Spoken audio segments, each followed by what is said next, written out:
इंदिरा एकादशी व्रत कथा।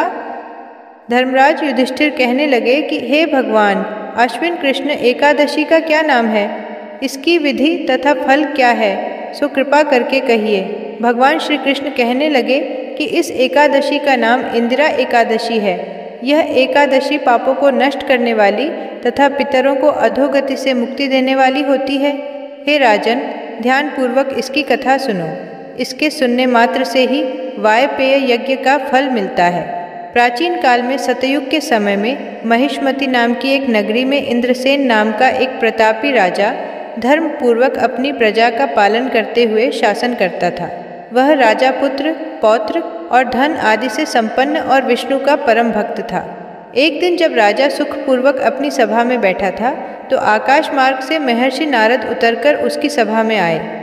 राजा उन्हें देखते ही हाथ जोड़कर खड़ा हो गया और विधिपूर्वक आसन व अर्घ्य दिया। सुख से बैठकर मुनि ने राजा से पूछा कि हे राजन, आपके सातों अंग कुशल पूर्वक तो हैं? तुम्हारी बुद्धि धर्म में और तुम्हारा मन विष्णु भक्ति में तो रहता है।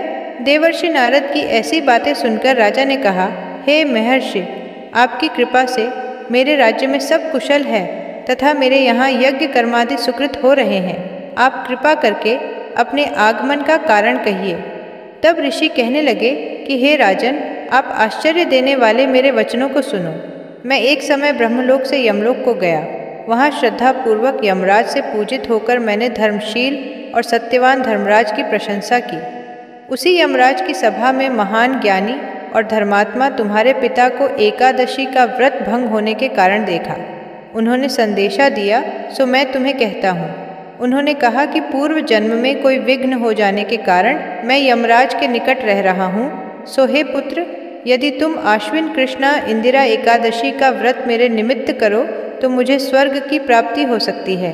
इतना सुनकर राजा कहने लगा कि हे महर्षि, आप इस व्रत की विधि मुझसे कहिए। नारद जी कहने लगे, आश्विन माह की कृष्ण पक्ष की दशमी के दिन प्रातःकाल श्रद्धापूर्वक स्नानादि से निवृत्त होकर पुण्य दोपहर को नदी आदि में जाकर स्नान करें। फिर श्रद्धापूर्व पितरों का श्राद्ध करें और एक बार भोजन करें। प्रातःकाल होने पर एकादशी के दिन दातून आदि करके स्नान करें। फिर व्रत के नियमों को भक्तिपूर्वक ग्रहण करते हुए प्रतिज्ञा करें कि मैं आज संपूर्ण भोगों को त्याग कर निराहार एकादशी का व्रत करूँगा। हे अच्युत, हे पुंडरीकाक्ष, मैं आपकी शरण हूँ, आप मेरी रक्षा कीजिए। इस प्रकार नियम पूर्वक शालिग्राम की मूर्ति के आगे विधि पूर्वक श्राद्ध करके योग्य ब्राह्मणों को फलाहार का भोजन कराएं और दक्षिणा दें। पितरों के श्राद्ध से जो बच जाए उसको सूंघकर गौ को दें तथा धूप, दीप, गंध, पुष्प, नैवेद्य आदि सब सामग्री से ऋषिकेश भगवान का पूजन करें।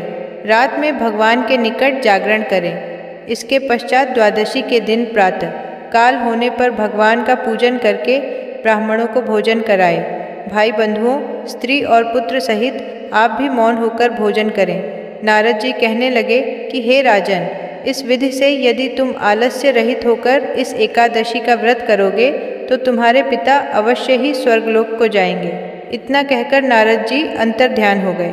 नारद जी के कथनानुसार राजा द्वारा अपने बांधवों तथा दासों सहित व्रत करने से आकाश से पुष्प वर्षा हुई और उस राजा का पिता गरुड़ पर चढ़कर विष्णु लोक को गया। राजा इंद्रसेन भी एकादशी के व्रत के प्रभाव से निष्कंटक राज्य करके अंत में अपने पुत्र को सिंहासन पर बैठाकर स्वर्गलोक को गया। हे युधिष्ठिर, यह इंदिरा एकादशी के व्रत का माहात्म्य मैंने तुमसे कहा।